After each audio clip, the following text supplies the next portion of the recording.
Every home in the Elder Scrolls Online comes with at least one furnishing, and while many of them are common and easily acquired, some of those furnishings are extremely rare and valuable. Even better, if you happen to purchase your ESO home with gold, those included furnishings are also tradable, which means that if you're willing to part with them, you can not only cover the cost of your new home, but in some cases, turn a massive profit. In this video, I'm going to show you which homes come pre-furnished with the most valuable pieces and help you line your pockets by flipping those furnishings. Let's dive in.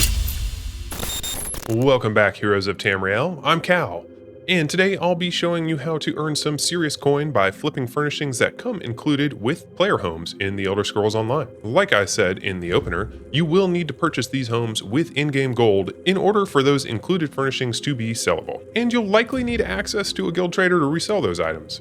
It's not as easy as vendoring them to an NPC, but I know many of you out there are always on the lookout for new ways to make money in-game. And I'm happy to report that if you're willing to part with these furnishings, not only do these homes effectively pay for themselves, but you'll likely have plenty of leftover coin to furnish that free home to your liking, upgrade your gear and bag space, or just spend that gold on things that are more important to you. So here's my list of homes where the included furnishings are currently worth more than the home itself, at least on the PCNA server. Let's get started.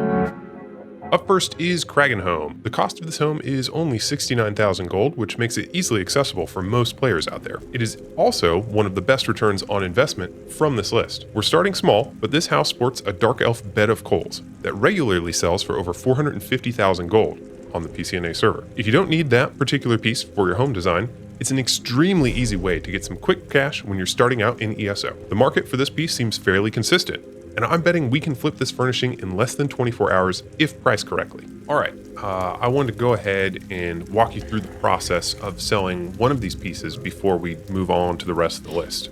So we are in Kragenhome right now, and this Dark Elf bed of coals is the notable furnishing in question. Now, I've already purchased this home with gold, so the first thing that we need to do to reclaim this item and get it ready to sell is to go ahead and open the home decorating menu, the housing editor, and I'm going to use R to put that away. So I have that in my inventory. Once I've got it in my inventory, I can go ahead and close out of the housing editor, and I need to head to the nearest bank where I can list it on a guild trader. All right, here we are in Elden Root, and I just refreshed my TTC listings. There's the Dark Elf bed of coals. You can see the TTC suggested price there. Now, I'm a member of a couple trading guilds. I'll probably end up listing it on Tamriel Trade Center to move this furnishing. Taya does a great job of retaining the services of a trader in a high traffic city, which means I should be able to command a slightly higher price than if our trader was, say, tucked away in an Outlaw's Den in some forgotten DLC. As a general rule of thumb, if you're using the TTC add-on, use the lower end of the range if you want to sell quickly, and the mid to higher end of the range in capital cities like Elden Root, Mournhold, Wayrest, Vivec City. Now that's based on the location of the guild trader, of course. The market is pretty strong for this particular piece, and I think people want more than one of them. So I'm going to try and get that 400k. I think we probably can get that. Again, TTC is usually a little bit out of date. It's not an instant update sort of thing. So some of those on the lower end, that minimum 300k may have already sold, may have already moved.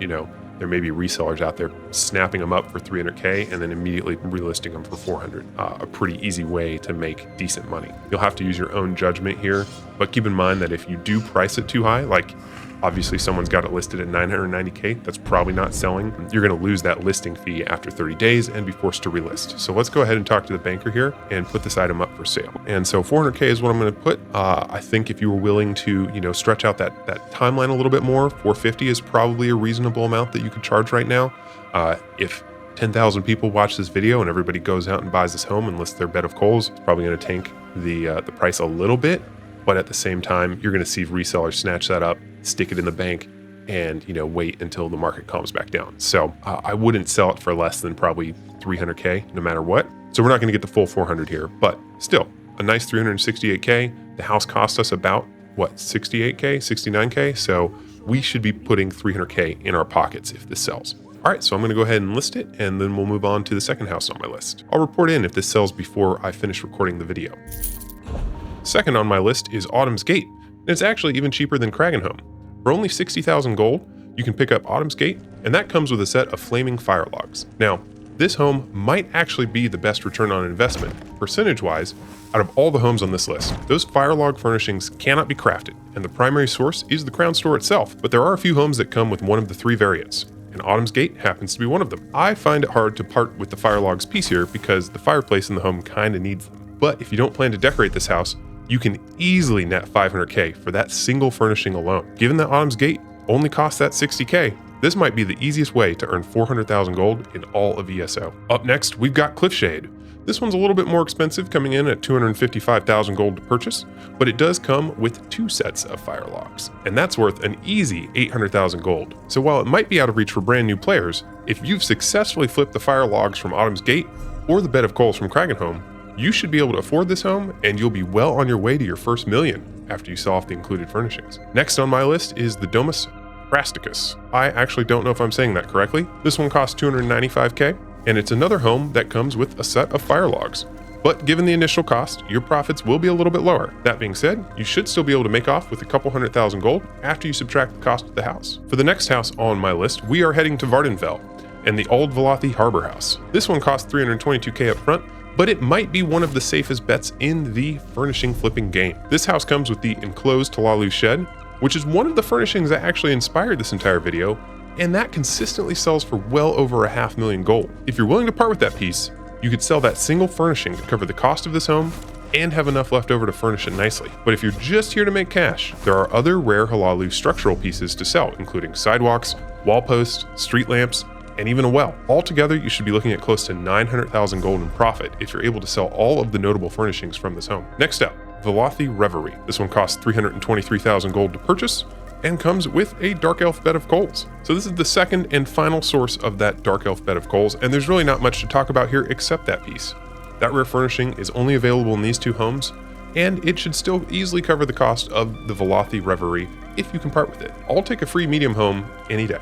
Next up, we have the Gorinir Estate. The cost to purchase this home is 780,000 gold, which is going to put it out of reach for some of those new players out there, but the upside on this one has a lot of potential. Now, the included furnishings here might be the most difficult to appraise out of any of the homes that I've looked at in ESO. I honestly wasn't expecting much when I took a look at the list and saw that it was mostly rocks and plants. But for some reason, this is the only source for most of the included furnishings, and it comes with so many. Now, based on price history, I suspect that while these furnishings are rare, they also have more of a niche appeal than something like, say, the Firelogs we found in Autumn's Gate, or even the Bed of Coals from Kragenhome. As a result, I would caution you to temper your expectations. You could make out with millions after reselling all the included furnishings in the Gorinir Estate, but you might also end up with slow-moving inventory as you wait for the right buyer. This might be one where it would be beneficial to line up the buyer before you purchase the home, so you know that you'll see a return on your investment. I think at the current prices on the PCNA server, you'd be looking at 2.5 million in profit. I don't know if that's realistic, but in theory, that is the potential return on your investment. Moving into some higher value territory with potentially higher rewards, we've got Water's Edge. This one costs just over 1 million gold to purchase, but the resale value of all of the notable furnishings is about 1.5 million gold, so there's plenty of money to be made here. So, in addition to 2 sets of Firelogs, Water's Edge also includes about a dozen valuable Leyawiin style lanterns. Now, these lanterns are craftable, but they often command high prices due to the cost of the required materials to craft. You should be able to pretty easily pocket about 500,000 gold in profit from reselling the included furnishings. 2 more to go, and the second to last one on my list is another one that I consider a bit of a risk. Hunding's Palatial Hall costs you about 1.3 million to purchase up front, but comes with several notable furnishings, including some rare cacti and some rare ferns. Now, I do suspect there's someone out there manipulating the market for the Hardy Autumn Fern. It's exclusive to Hunding's Palatial Hall, and looking at the price history on the PCNA server, it has consistently been listed for 500 grand a piece. But the supply in the market seems artificially low since this house comes with 11. Now, it's possible that there just aren't that many players out there willing to put 1.3 million gold on the line in the hopes of reselling those ferns. But if you've got some extra money to play with, you could potentially net out over 4 million gold in profit on this one. So, that all being said, this is an expensive and risky investment. If there's not many buyers, you could easily crash the value of those ferns. For me, that makes this one sort of a pass. But if you do find someone who's willing to pay for those ferns, you could make millions, and then the rare cacti are just icing on the cake.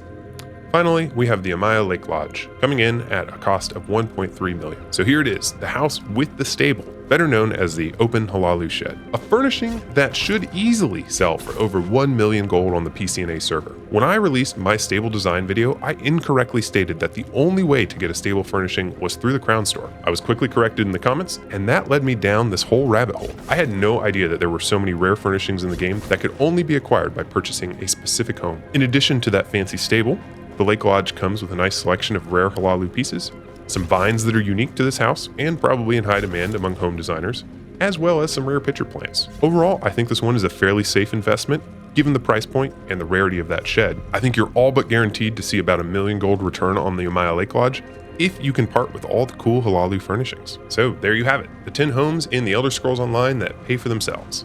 Anytime I cover a gold making topic like this on my channel, I end up getting comments suggesting that I'm going to crash the market. I'm happy to report that that has never been the case. Unrefined crafting materials, mud crabs, and even dungeon fragments are all selling for just as much, if not more, than they were when I made those video guides. And I suspect that this one will be no different, especially since if you guys do manage to bring down the price on some of those rare Hlaalu pieces, I'll be buying them up. Now, if you would like to check out those previous gold making guides, be sure to click the link in the end screen to the full playlist. Now, I'm also sure that I missed at least one house that has rare or notable furnishings. So, if you happen to find one, please don't hesitate to let me know in the comments so I can add it to my list. And that's going to wrap it up for today's video. Thank you so much for watching. And as always, I want to give a massive thank you to my patrons over on Patreon who are helping to keep the lights on around here. If you'd like to connect with me outside of YouTube, be sure to hit the link in the description below to join my Discord, or just find me in the Elder Scrolls Online for an invite to my guild. See you all for the next one. Bye for now, everybody. Oh, and look at that. Scaly cloth scrap, still selling for 32k a piece. So, just like I said, I haven't managed to tank any of these markets yet. That